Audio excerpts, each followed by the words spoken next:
All right, going live in 5, 4, 3, 2, and 1. Hello, everybody, and welcome to another episode of the Capital Gains Tax Solutions podcast, where we believe most high net worth individuals and those who help them, they struggle with clarifying their capital gains tax deferral options, not having a clear plan is the enemy, and using a proven tax deferral strategy such as the deferred sales trust is an amazing way for you to create and preserve more wealth. We're also streaming on Expert CRE Secrets podcast and YouTube channel as well, and so appreciate all our listeners out there. For those who are just getting to know me for the first time, my name is Brett Swartz, and I will be your host today, and I'm excited to bring on amazing guests. In each and every episode, we're always trying to find the best real estate, financial wealth, and business minds in the world, where they share their ideas, deal stories, and inspiration. So together we can make complex tax deferral strategies simple and passive income plans achievable. I'm excited about our next guest. She's out of the great state of New York. And she's focused on helping us build businesses that change lives. And this can include mediation, tax trouble, tax strategy, price psychology, exit planning, fractional CFO services, and so much more. We're going to be kind of geeking out a little bit about tax, but actually we're going to be kind of shifting to building businesses using psychology.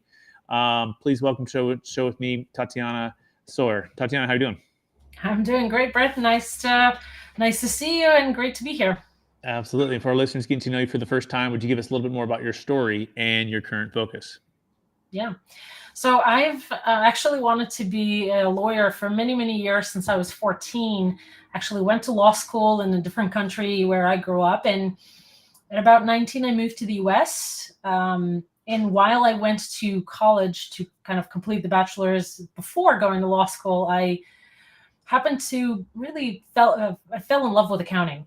So I happened to fall in love with accounting. I really had great professors and, people who inspired, and fell in love with numbers, fell in love with what numbers can do for someone. I've been running my own business since then, and then added tax to it, then added tax reduction to it. And now we just work with, besides all the little things that we do, my firm deals with helping people grow their businesses, make more money, and build better lives. Because ultimately, I believe that business is personal, because people don't start businesses just for the sake of starting a business. People start businesses so that they can have freedom, time freedom, money freedom, and enjoy life.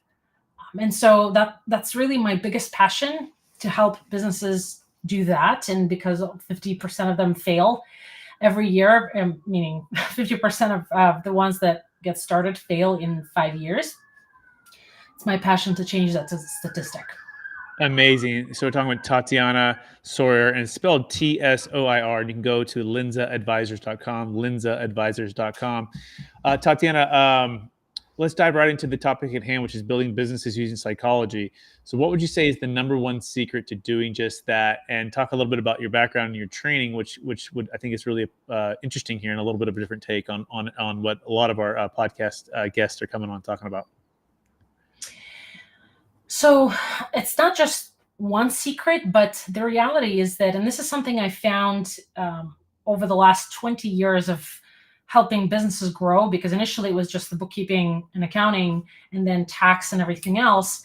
And I've watched businesses grow, shut down, or make it, like really make it big over all of these years. And I started noticing patterns, and I started noticing attitudes, and I started noticing mindsets, and started paying attention to that. So a couple of years ago, I went and started to get my training with Gestalt psychology. Gestalt psychology is really focused around emotions and emotional response, because there is, I don't know if you know this, but there is, our emotions are in the most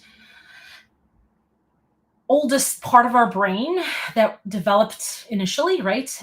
But our speech is actually in the prefrontal cortex. And so there's often a problem with connecting how we feel to actually putting that in words and saying, I feel this or this or this or that. And unfortunately, or fortunately, an emotional response, emotional reaction, emotional state influences every day our business decisions, our behavior in business, our behavior in our families, and things like that. My dad built a business. He was a doctor by education many, many years ago, and he was a doctor by education, never worked as a doctor much. He worked in a lab for a few years, but he always thought that a business is like a human body, where if you know kind of what plays the role of liver, what plays the role of heart, what plays the role of the brain, you can figure out and kind of streamline the processes and build a strong business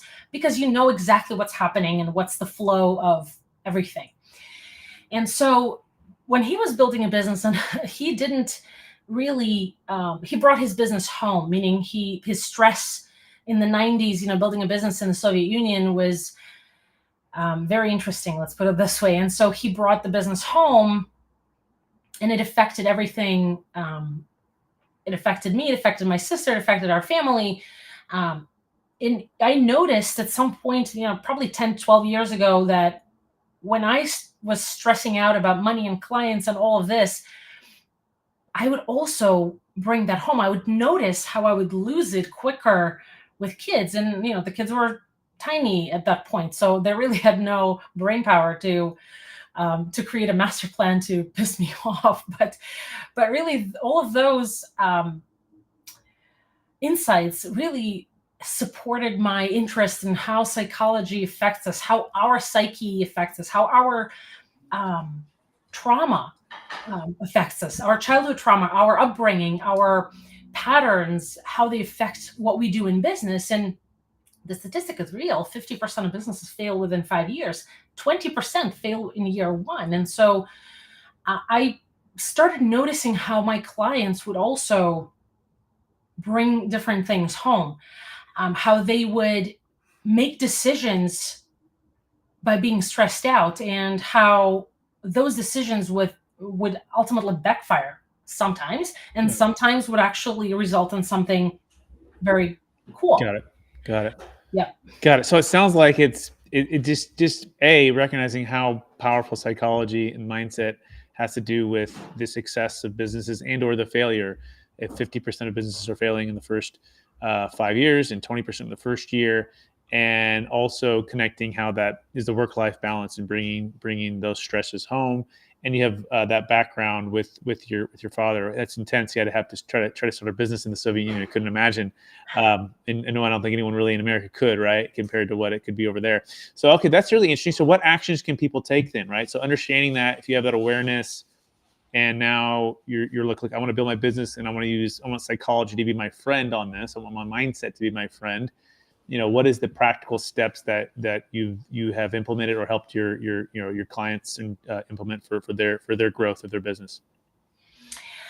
A couple of things, actually. First and foremost is mindset. I mean, mindset has become this cliche, this hot topic, kind of like AI in the recent years, and everybody's talking about mindset. But the reality is that there's something very specific that I see.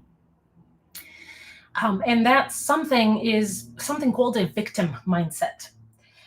A victim mindset is very prevalent because it often is the initial ignition for somebody to start a business. Not always, but often. And victim mindset means the world is out to get me. This happened to me. And because of that, I can't move forward. Or because of that, I don't know how to make money. Or because of that, I'm stressing out every day. Or because of that, I'm a worse parent that I would want to be. Or fill in the blank. That's a really powerful emotion. This victim mindset is an extremely powerful emotion that I see in many business owners. And the trick for me as an advisor, as an accountant, as a tax reduction specialist, as a strategist, is to note or catch that victim mindset in a potential client. Because typically what happens is clients who have business owners, right, who have victim mindset, what happens to them is they find a professional and they're like, I want to do it. I'm ready to dive in. How much is it going to be? And then nothing. They actually don't take the steps to make stuff happen. But with coaching, with anything out there, it's all driven by you as a CEO of the business. A lot of people think that there's that magic pill. I'm going to pay this coach and I'm going to magically, my business will grow, right? But without your involvement, it actually never will. And then that coach is blamed for lack of success. And so victim mindset is huge. So the first step that you can take as a business owner, if you're watching this, is notice it. Awareness is key. Notice if you are falling into the trap of thinking, oh, I am not responsible for, it's not my fault.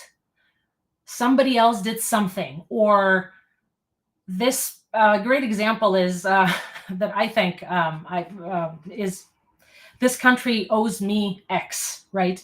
We have a lot of this going on. Or somebody owes me X. The government owes me to pay for whatever, or whatever. You can fill in the blank there, right? But the idea here is to catch that and think about something else. That's the quickest. Got it.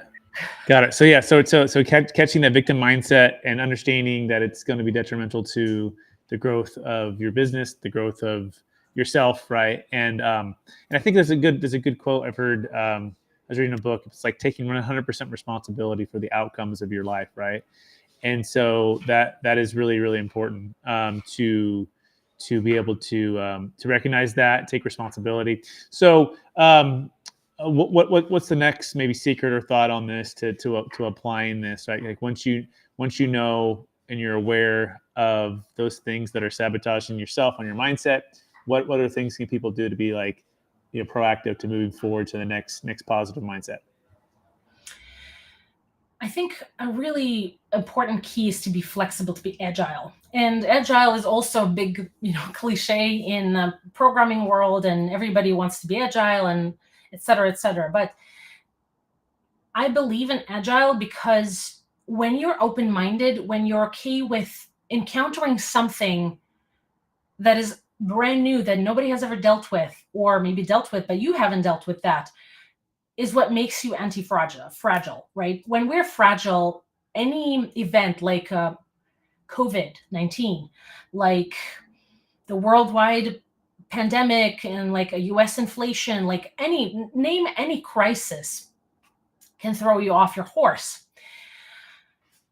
The problem is that when we get prepared for those kinds of events or things, or whatever, we get prepared based on our past experience. And there's this book called Anti-Fragile, which I love, highly recommend to everyone, where you can't get ready for something that you haven't encountered.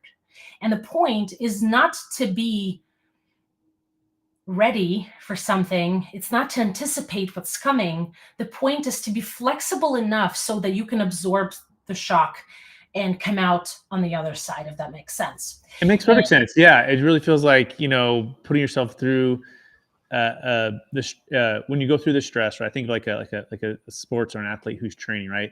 You train much harder during practice, ideally, than you do in the game, because in the game it's second nature, right? But if you're not preparing yourself, right? If you're not going through those challenges with the positive mindset, with making sure that you're catching yourself when you're having a negative mindset, right?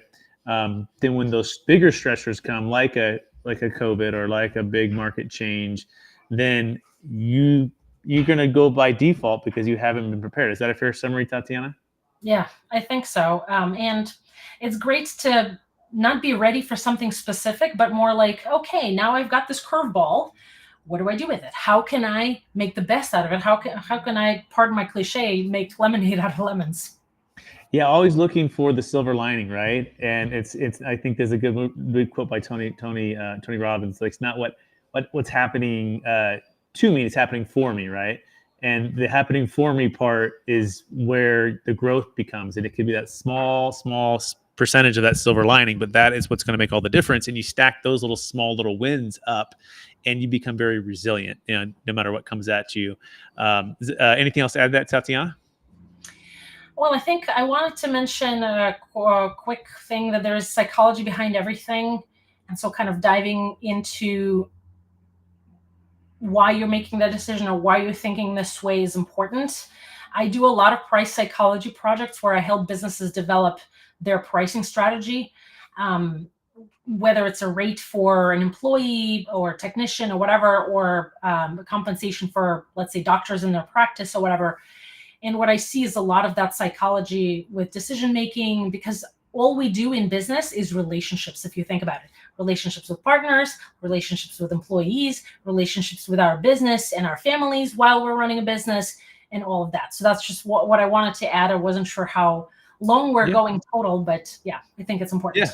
That is important. That's good. By the way, you can learn more about Tatiana Tsoir by going to linzaadvisors.com. That's linzaadvisors.com. We did promise we're gonna geek out with some taxes here, right? And so building businesses, reducing taxes, and just tax strategy. Tatiana, you do M&A, you do real estate, you're doing different things, right, with your clients. And so what we found is some of the biggest challenges is having freedom and flexibility to build a life or build a business while still remaining tax deferred. It can be challenging, right? Like 1031 exchanges can be challenging. They don't work for cryptocurrency. They don't work for business sales. But we have a unique strategy. But before we go and talk about that a little bit more, I'm curious, like, what do you feel is the biggest frustration when it comes to your clients when they want to exit, but they have this huge tax, especially being in New York, right? New York is crushes people with taxes. Talk to us through how you help people have a great mindset for that, and or just have some really good strategies to work through to see if it could solve their challenges. Yeah.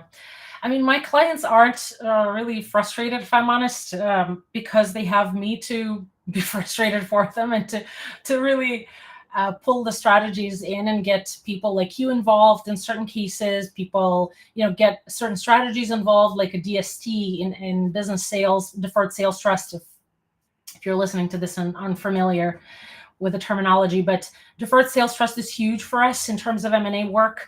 In terms of ongoing real estate investments, as you know, cost segregation, 1031 exchanges, and et cetera, are huge for investment portfolios. We certainly support clients with that.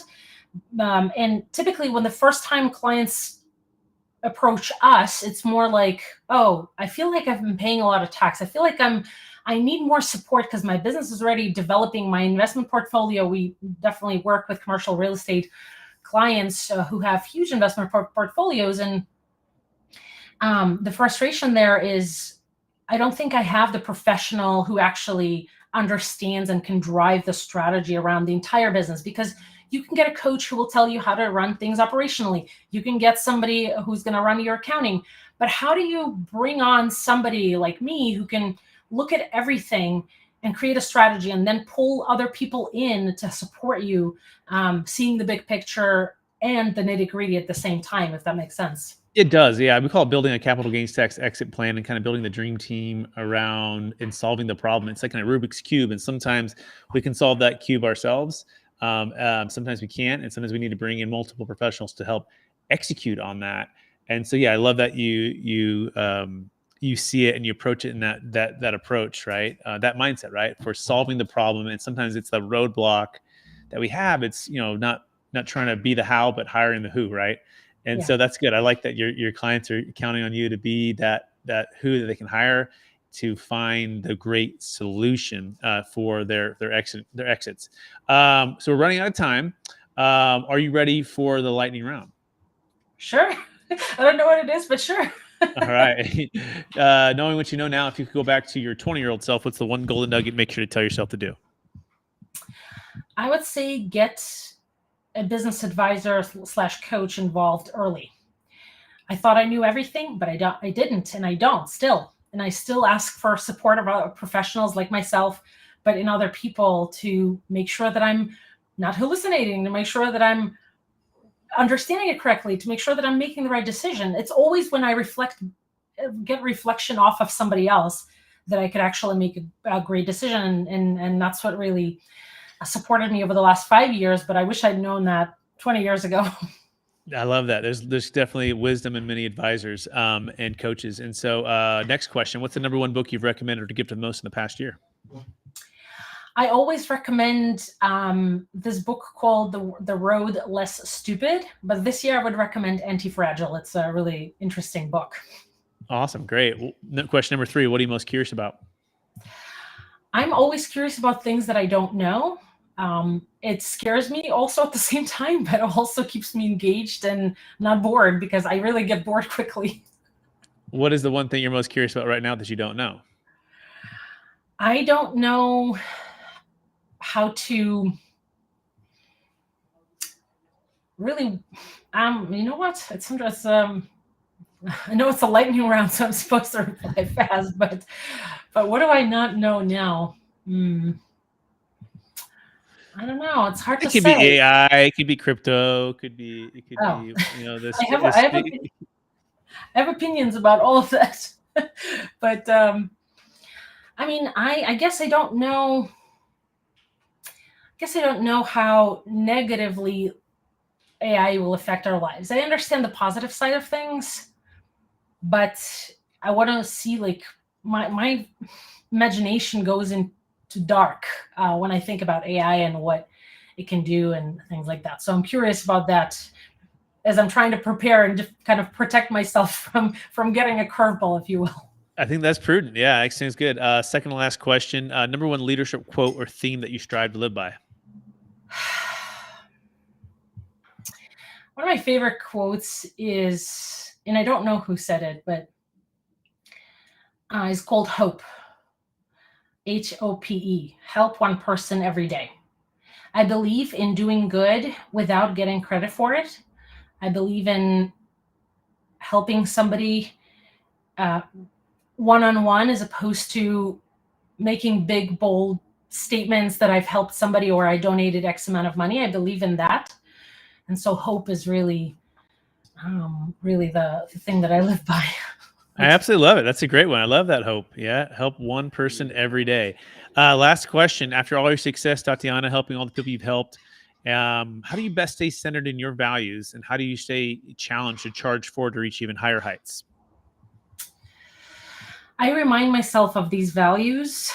You know, when I was leaving, I worked for a CPA firm for about 2 years, 2.5, to get some tax experience in business. And when I was leaving, my mentor, who knew that I was starting my own firm, tax and accounting firm. I had an accounting firm before that, but adding tax, he said, integrity is everything.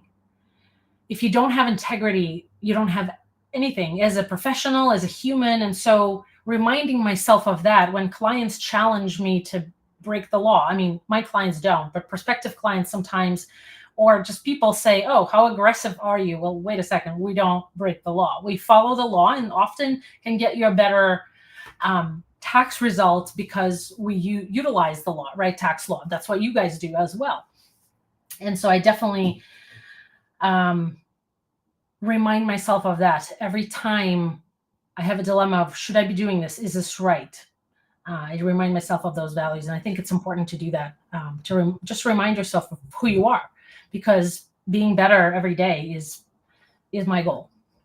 Beautiful. Tatiana, Tsoir, I want to thank you for being on the show, sharing your wisdom with us, sharing some deep wisdom in psychology, helping us to improve our mindsets and be aware of mindsets that aren't going to bring us, to where we want to be, to build businesses using psychology, and also talking a little bit about tax strategy as well. For our listeners who want to get, first of all, I want to encourage you to keep doing what you're doing, help a lot of people. There's a lot of people in New York who need your services and need help, right? Because there's a lot of tax and a lot of people that are transferring wealth and such. And so New Jersey, New York, Illinois, California, these are some of the biggest ones. So take action now. Tatiana, for our listeners who want to get in touch with you, what's the best place for them to find you? My firm website is linzaadvisors.com, but my personal brand and book and everything else are at my first name, last name, so tatianatsoir.com. And you can find me there. You can reach out through LinkedIn or Instagram, and let's talk. Amazing. Thank you, Tatiana. I also want to thank our listeners for listening to an episode of the Capital Gains Tax Solutions podcast. As always, we believe most high net worth individuals and those who help them, they struggle with clarifying their capital gains tax deferral options. Not having a clear plan is the enemy, and using a proven tax deferral strategy such as the deferred sales trust or getting with Tatiana Tsoir to map out an exit plan and look at all of your options, especially if you're in New York, right? Don't get caught not having a plan and then having to pay 20, 30, 40, 50, 60% of your proceeds in tax. It's crushing for business owners and real estate owners. Have a plan.